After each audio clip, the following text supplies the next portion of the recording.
May the Sinhala and Tamil New Year renew all your connections. Let 2023 be a year full of happiness, connections and prosperity. SLT Mobitel, the connection.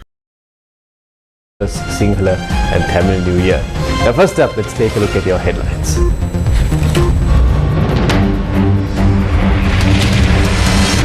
Sinhala and Tamil New Year dawns.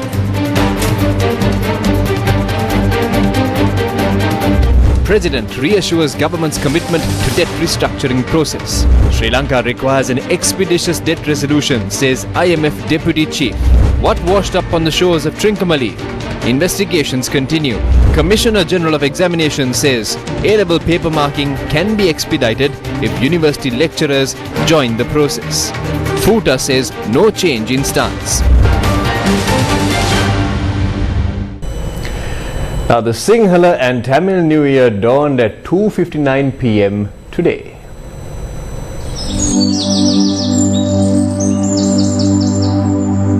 The Sinhala and Tamil New Year dawns when the sun moves from Pisces to Aries, marking the end of the harvesting season.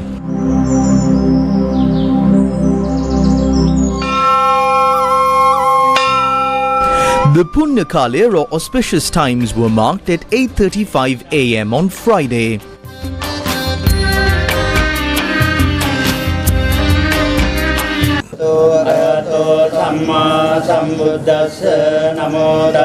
Sri Lankans spent the Punya Kale by giving priority to religious observances, and many flocked to temples to engage in prayer.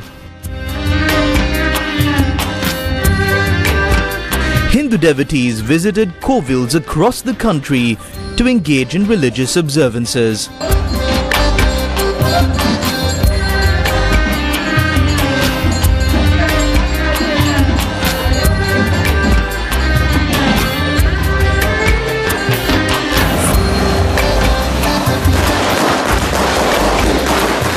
At 2:59 p.m., Sri Lanka welcomed the new year with renewed hope.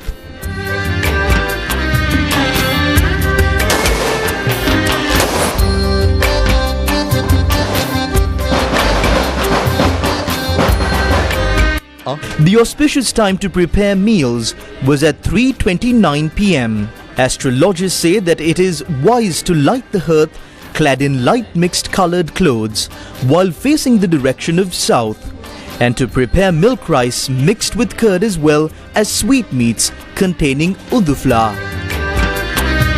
Commencing work, transactions and partaking in meals was fixed for the 14th of April at 5:05 p.m. and was done clad in light gold colored clothes facing the direction east.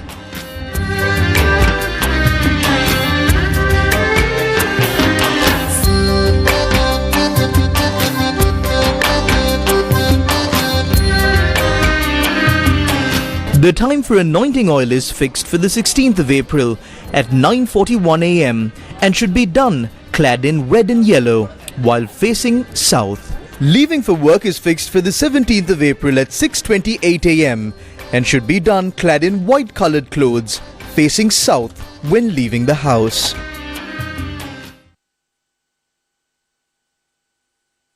Now the New Year Kavali table or the food table is a must at every household celebrating the Sinhala and Tamil New Year, be it in the village or in the city.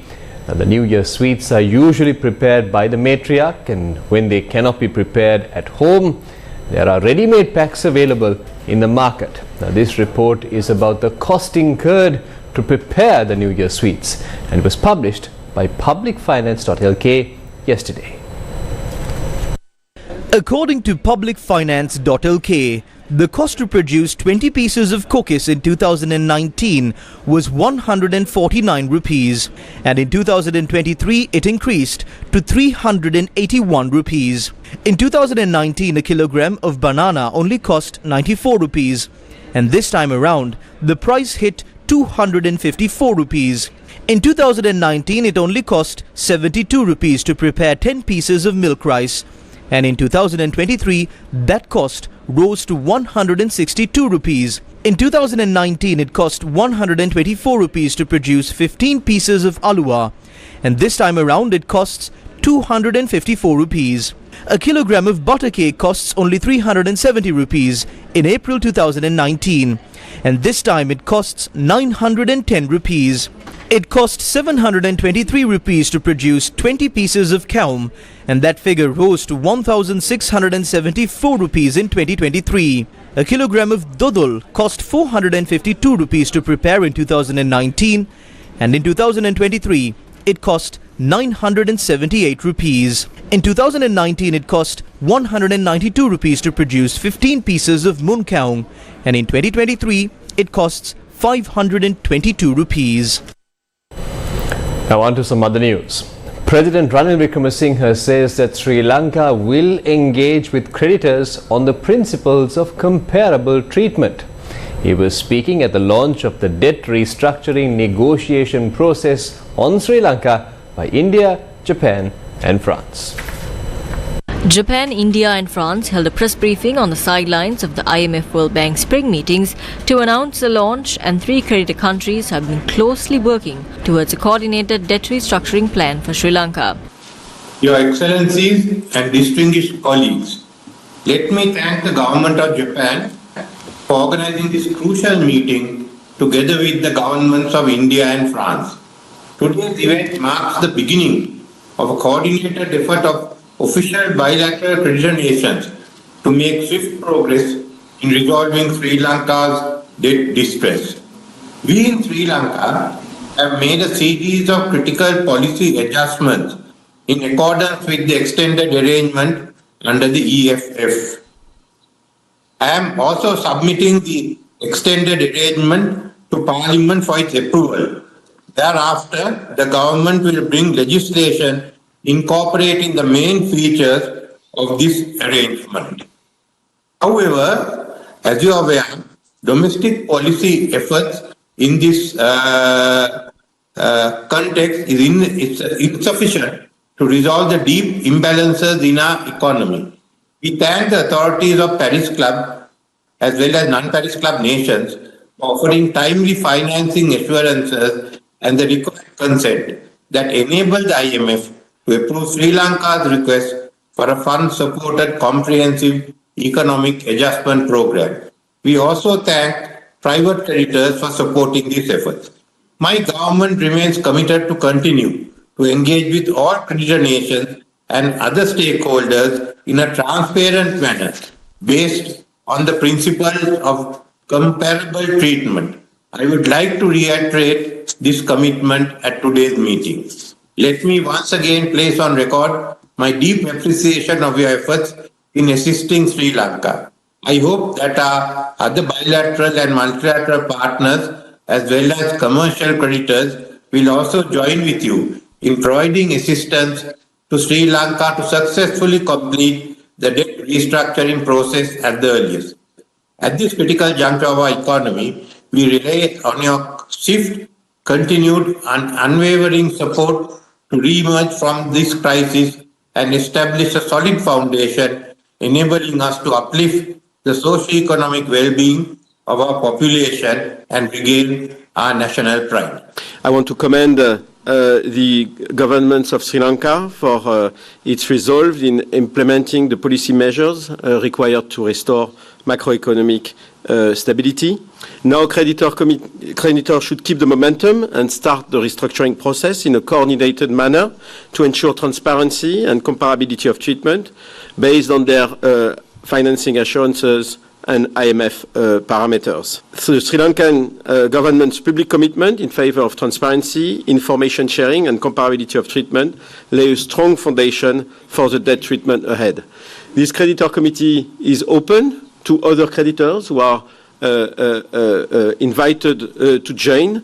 In any case, we will maintain a coordination with them in order to make sure that we have a comparable treatment and the appropriate treatment. Kenji Okamura, the Deputy Managing Director of the IMF, said an expeditious debt resolution is fast needed for Sri Lanka to emerge as quickly as possible from the economic crisis. It is a great pleasure to be here at this important event. The launch of these negotiations is a good sign for efforts to restore debt sustainability. Sri Lanka remains in a deep debt crisis. An expeditious debt resolution is fast needed for Sri Lanka to emerge as quickly as possible from its crisis. Creditor support is indispensable for restoring debt sustainability. Debt sustainability a key prerequisite for continued IMF financing. It is very encouraging to see official creditors organizing themselves around a coordinated platform. Very importantly, this approach helps ensure comparability of treatment among creditors. We hope all official bilateral creditors can participate and the negotiations can progress swiftly with a view to completing them by the first program review. The fund supports the positive momentum emerging from today's announcement and will continue to support the debt restructuring process. Thank you very much. Japan, this year's chair of the group of 7 industrialized countries, has taken the lead with India and France in preparing a common framework to help Sri Lanka emerge from the crisis. Japanese Finance Minister Sunichi Suzuki, speaking at an event to announce the launch, said it is quote-unquote a historic accomplishment. Suzuki said it is important that not just the Paris Club of wealthy creditor countries, but also emerging creditors such as China come together to discuss the restructuring. He stressed that the new platform is open to all creditors. Indian Union Minister of Finance and Corporate Affairs Nirmala Sitharaman expressed India's commitment to support Sri Lanka in dealing with its current economic crisis. She emphasized that a collaboration among creditors is important to ensure transparency and equality in treatment of all creditors in the debt restructuring discussions. The International Monetary Fund said that it would not get involved in Sri Lanka's debt relief negotiations. So, debt relief is expected to contribute about 17 billion to close the BOP financing gap in 2023 to 2027, which is the overall gap is about 24 billion. So the remainder of this gap is covered by financing from the IFIs and so on.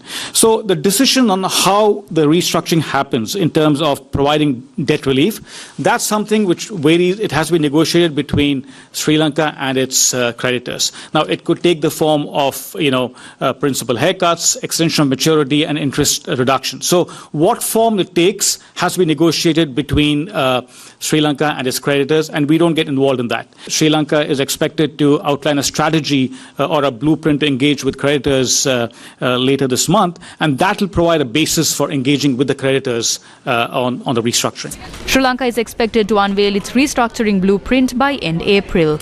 Sri Lanka Central Bank Governor Dr. Nandalal Veerasinghe, speaking to Bloomberg in Washington, D.C., commenting on the program, said that the strategy on domestic debt optimization is expected before the end of April. 2 weeks ago, I think, we made an announcement in public on a very transparent manner how we intend to make a contribution from local debt optimization, where we announced that central bank holdings of T-bills would be considered for some treatment, and in addition there will be voluntary treatment for treasury bonds that is comparable with other treatments, so that we want to make our contribution from the local side, and also in terms of our contribution we have already made commitments with the IMF in terms of primary surpluses in the fiscal deficit, and also growth targets, inflation. All these things are our commitments.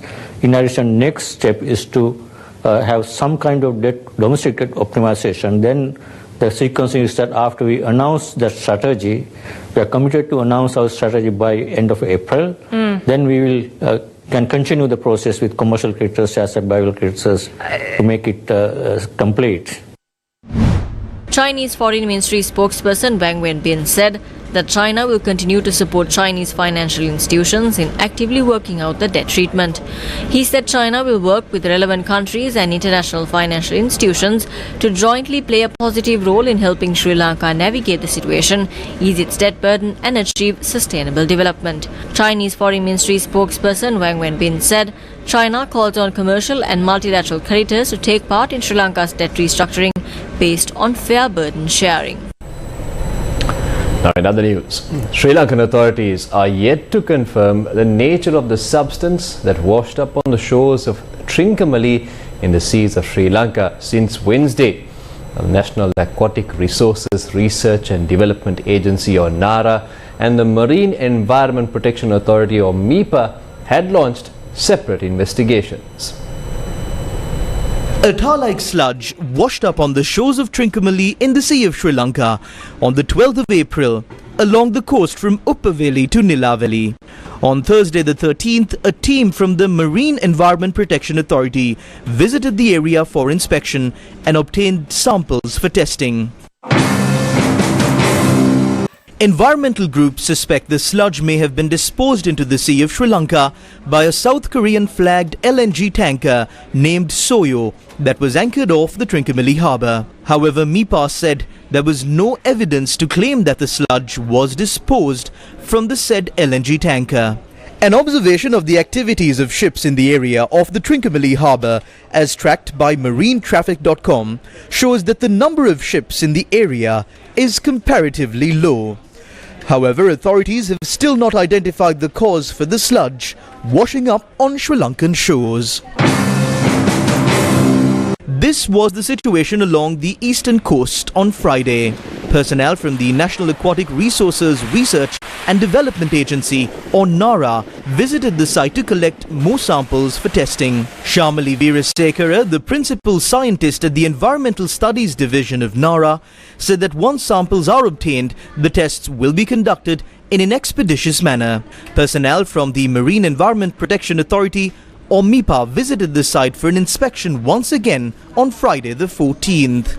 The fisheries industry along Sri Lanka's eastern coast was affected by this situation. With the help of the residents, the fishermen in Uppaveli had cleaned the oil particles yesterday. Around 80% was cleaned. Today there were no particles on the shore, so the fishermen went along with their daily work.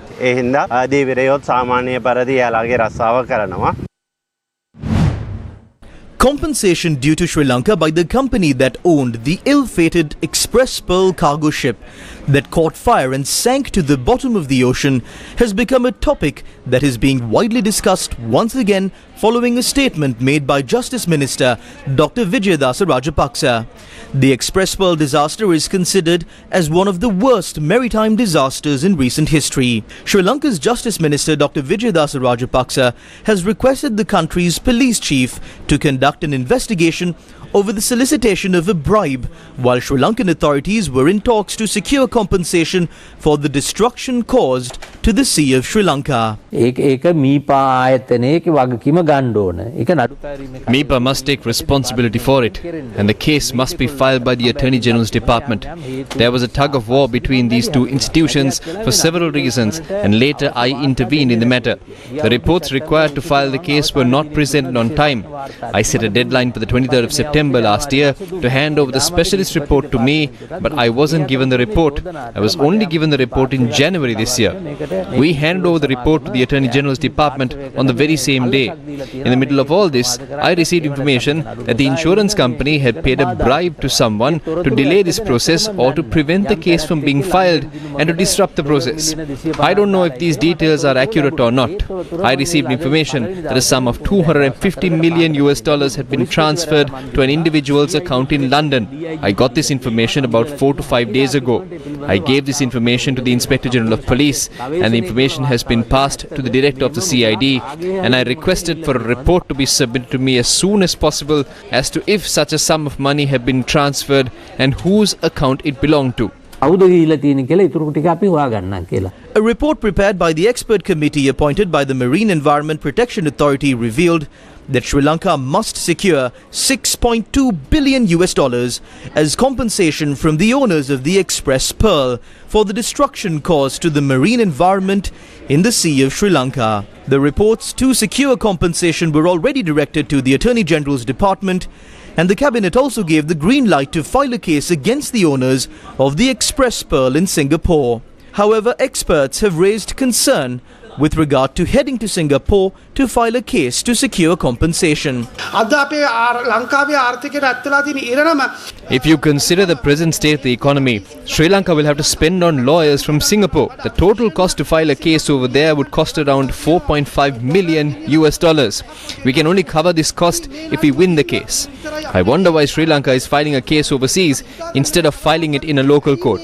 If a local court delivers a ruling, we can take action against the insurance company of the vessel and can thereafter secure the compensation.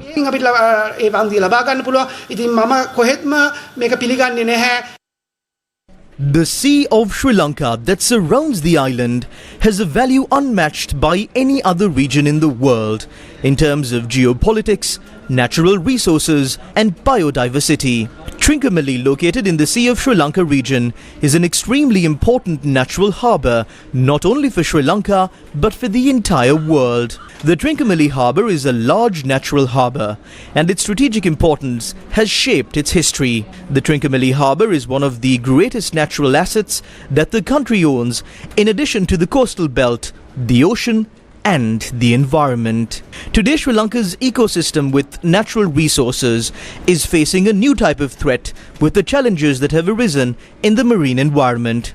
The destruction caused to the marine environment in the Sea of Sri Lanka by the Express Pearl and MT New Diamond maritime accidents cannot be estimated to an exact number.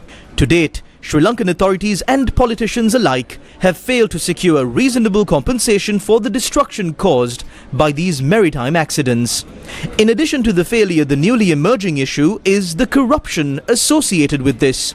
On the one hand, the authorities are discussing the possibility of debt for nature swaps. They are trying to compensate those natural resources for the serious corruption and fraud committed by a few in the political authority and the bureaucracy. On the other hand, experts have raised concern on whether our most precious natural resource, the ocean, has become a victim of a crime of corruption, as recent events have raised a red flag over the possibility of using the Sea of Sri Lanka as a waste disposal zone. Due to these corrupt and fraudulent actions, our ocean region has again faced the risk of being polluted. One of the things that News First has been saying continuously for many years is the fact that we want to name our sea area, the Sea of Sri Lanka, as our exclusive sea area and assert our rights. In addition, News First also emphasized the need to protect the maritime resources in that region. At least in this new year, let us be committed to protecting our rights in the Sea of Sri Lanka. The Tamil National People's Front Secretary Selvarasa Gajendran stressed that Sri Lanka should not fall prey to the race among the world powers and should not let go of its resources to foreign nations. He was commenting on the statement made by TNA parliamentarian Sivanyanam Sridharan, who alleged that the government is attempting to provide China with lands in the north to cover the debt. We cannot accept the fact that attempts are being made to sell or lease the country's resources to foreign nations without the consent of the Tamil community. We condemn these moves. The creation of an environment that poses a security threat to the regional powers puts the country in danger. Not only are there attempts to export monkeys, but there are also attempts to lease the forests that the monkeys call home. The government is trying to make this country into a land of slaves and ruin the future of the people. Now, the Department of Examinations says that they are ready to expedite the evaluation of the advanced level examination answer scripts if university lecturers are involved in the paper marking process. Commissioner General of Examinations Amit Jayasundara said that the involvement of university lecturers in the paper marking procedure is essential and there is no other alternative. The Commissioner General added that the university lecturers have not given a positive response on the matter to date. The evaluation of the advanced level examination answer scripts has been delayed by about 60 days. The delay was a result of university lecturers moving out of the paper marking process and also the low number of teachers who had applied for paper marking this year. The issue on the side of the teachers is the fact that they did not apply for paper marking. Although about 19,000 teachers were needed, only 12,000 had applied. We requested the officials to increase the allowance for paper marking to 3,000 rupees. The paper marking process was supposed to begin on the 22nd of February, but it did not. The government has failed to solve this issue since the 22nd of February. The GCE Advanced Level Examination answer scripts are evaluated by school teachers, and the entire process is supervised by university teachers. The Federation of University Teachers Association said that it had not made any change to its stance. University teachers have decided to return to work from the 17th of April. However, they will not be involved in the evaluation of answer scripts. The spokesperson for the Federation of University Teachers Association said that the future course of action will depend on the response of the government.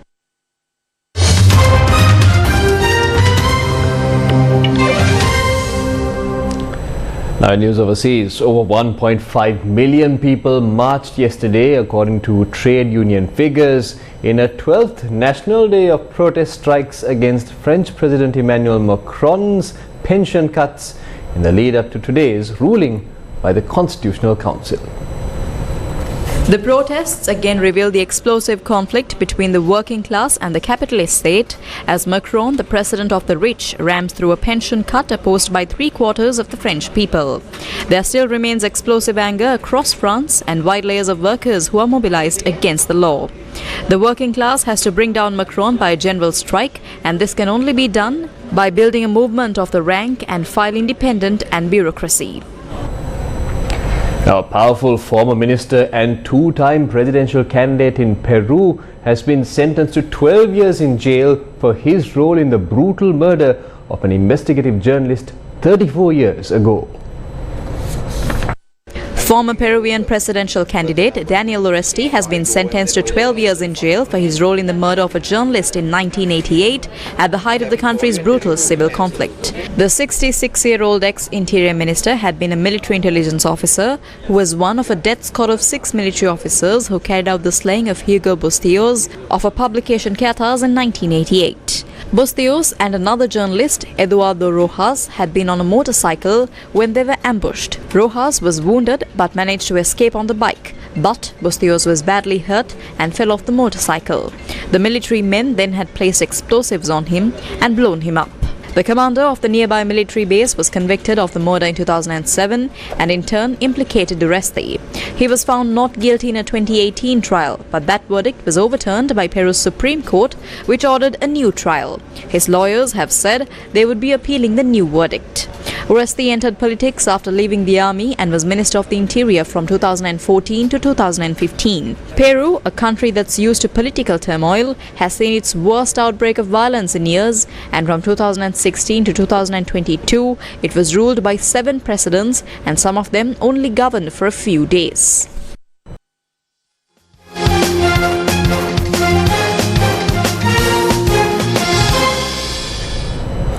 Now in your sports news, Sri Lanka and Ireland continue their practice sessions ahead of the first test later this week.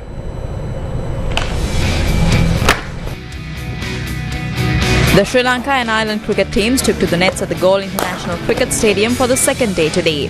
Ireland captain Andrew Balvenie will lead his side to a test series against Sri Lanka for the very first time. The first test of the 2-match series will be played from the 16th to the 20th of April 2023.